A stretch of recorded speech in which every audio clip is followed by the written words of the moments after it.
Quiet, numbskulls, I'm broadcasting. Ben Sorensen's Real Country Interviews, bringing you the stars of country.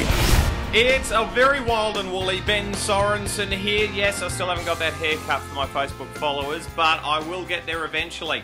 But my looks pale into insignificance compared to this stunning artist that I've got with me today on Real Country. Of course, it is Miss Tori Darke. How are you? I'm very well, thank you, Ben. How are you? Mighty, mighty fine. I'm just shining and glowing on the inside. You know, when you have those days. Yes, we all have those days, don't we? Yes, we do indeed. We do indeed. Now, you turn up at the most interesting places, Missy. Here's me, a Brizzy guy, who normally spends most of his time in Melbourne, kicking around on the Central Coast, emceeing a last-minute show. And who happens to be there but Miss Tori Darke at the Central Coast? Yes, it was kind of my fault. I pushed you into the MC job that night, didn't I? Yeah, you twisted my arm because, you know, I'm so uncomfortable about talking in front of all those people. Well, that's what I thought. I thought, well, you know, to really put Ben out of his comfort zone and really give him something new to try. So boost me a little self-esteem. No, it was a great night on the Central Coast with Craig Morrison and Kayla Ann, and it was a bit of a surprise to see you there, but we all enjoyed having you there, and we all thank you for emceeing the night. Oh, that's all right. It's always great to turn up because I do enjoy going to those sort of gigs. Like I said, I didn't plan on doing anything that night other than sleeping. But that was a great sleep replacement. And exactly, country music, right? Best way to go. And incidentally, country never puts me to sleep. It always gets me excited and keeps me going because it's not boring, it's very exciting. Something else that is exciting is you and your swag of awards, Missy. Golden Saddle. Yes, Golden Saddle's People's Choice Awards 2010, which was an amazing award to win, considering it was chosen by the people. So to have an award like that to your name really was amazing for me. Well, those awards, particularly the People's Choice Awards, must say to you that all the hard yards that you're putting in are really in the right direction because people are obviously liking the stuff that you do to win a People's Choice Award. That's a pretty big coup. Well, yeah, it was an award for me that meant so much because it really meant that people liked my music, liked me as a person, and liked me enough to support me and to vote for me and my music. So something like that was just an astounding thing to win. Yeah, and on top of that, you've been doing shows left, right, and centre, absolutely everywhere. And you're also doing the Urban Country Music Festival, I hear. I am doing the Urban Country Music Festival. This will be the first time I've been back at Urban since I was probably about 15 or 16 competing in the talent quests up there. So it's going to be a different vibe for me this year, but I'm so looking forward to it. Well, you'll also be going back with a new album as well, Dreams and Chances. How hot is that front cover? Ah, thank you. Oh, dear. So you've done a bit of time in Nashville, getting back to the musical world and sort of experiencing all the wonderful things that that Nashville has to offer, and you actually did a large chunk of your album over there. I did. I recorded my all of the tracks over there, apart from 2 bonus tracks, and I wrote a fair few songs over there too. So even including songs that didn't make the album, I spent a whole month in Nashville recording and writing, and I was also there during the CMA Fest. So that was amazing. Now, how many boots did you walk out of Nashville with? I walked out with 1 pair, but several pair of shoes. 1 pair of boots? I had this conversation with Jasmine Ray, and I said, look, you only need 1 pair because you can only wear 1 pair at a time. Well, that's true. And also, the boots kind of take up a little bit more room in your suitcase. Well, they do, and it's not like a jacket. If you buy a cool jacket, you can sweat through the airport and then just chuck it on your lap afterwards. Boots, I mean, you look a bit silly with boots on your feet and on your hands as you walk in. Well, I actually did come home with a brand new suitcase full of just shoes, so I didn't stinge out on the shoes, just only 1 pair of boots. Oh, well, that's good. That's good. You're upholding the stereotype of your gender, which is fine. And how is the writing experience in Nashville, and how do you find that differs from writing with Aussies over here? Because I'd imagine that the musicians over there, while having lots of similarities, would also have some differences, because the American culture is quite different to the Australian one. Writing songs over there for me was, I guess it was a new experience, but it was also a familiar experience for me because I had been the year before and I'd spent a few weeks in Canada and then a week in Nashville just doing some songwriting. So it was very familiar for me. But writing with a new person is different every time.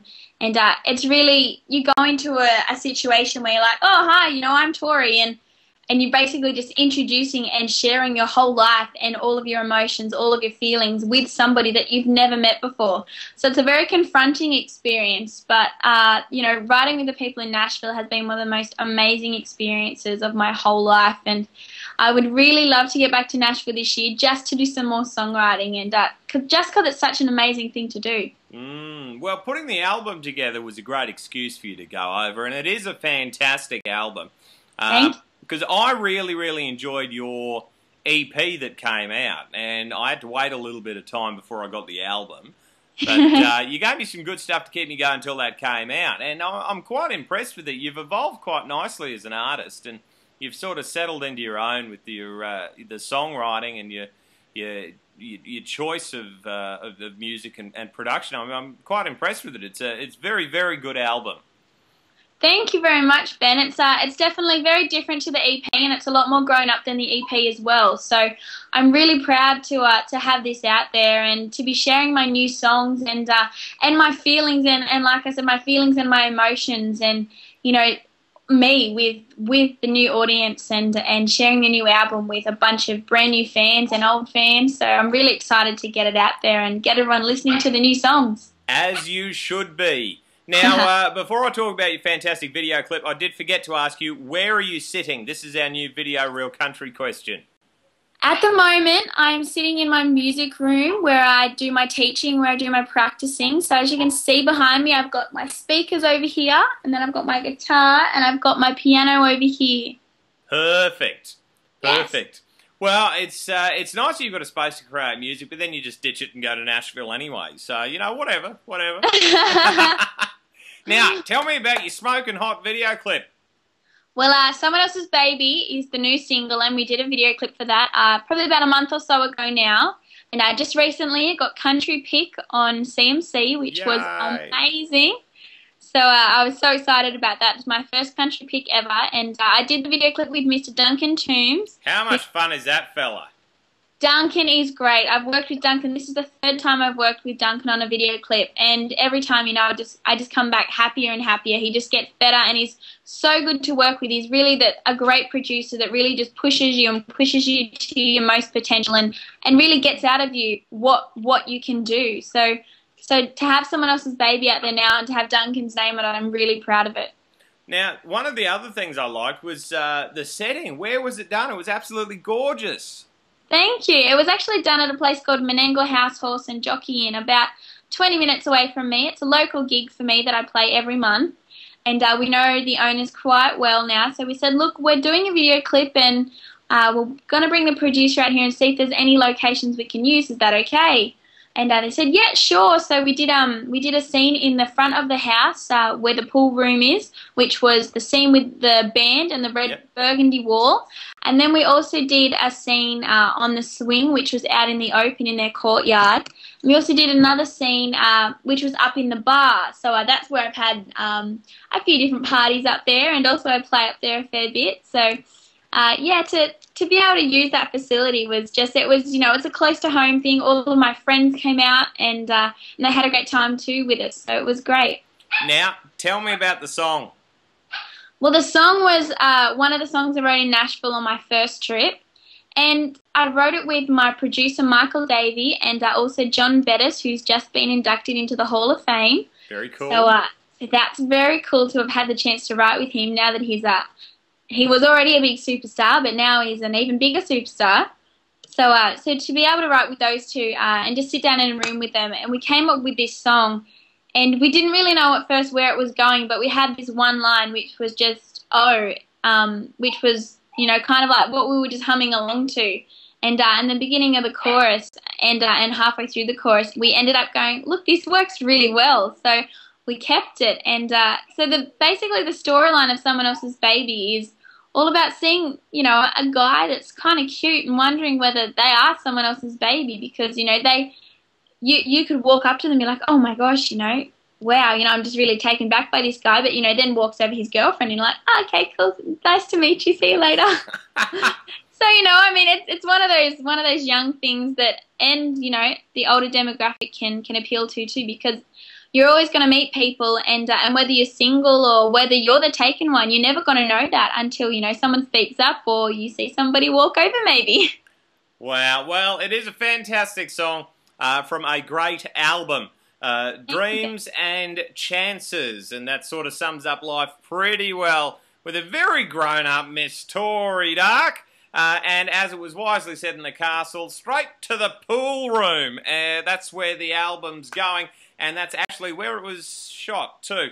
So let's count the yakking and get to the fantastic video clip of Miss Tori Darke, Somebody Else's Baby. Here it is now. Thanks, Tori.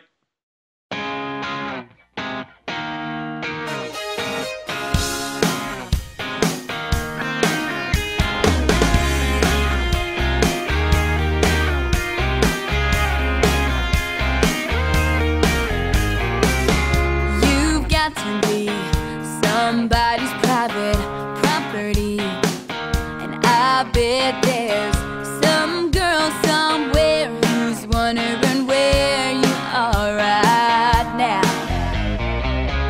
I like your eyes, they're dangerous but very nice.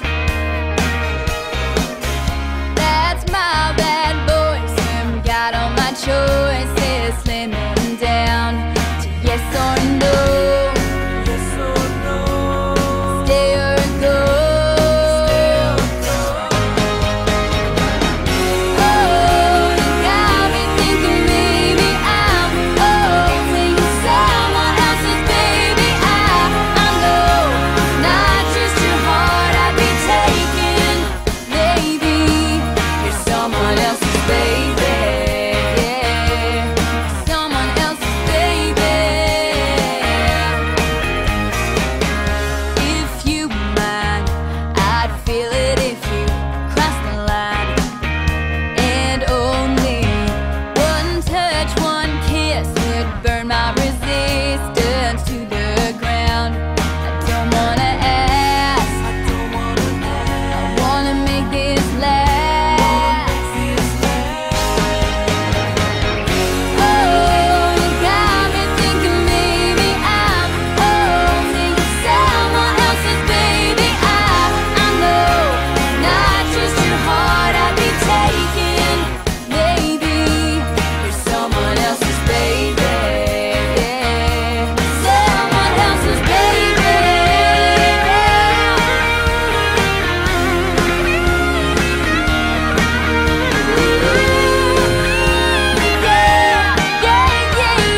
Another Ben Sorensen Real Country interview.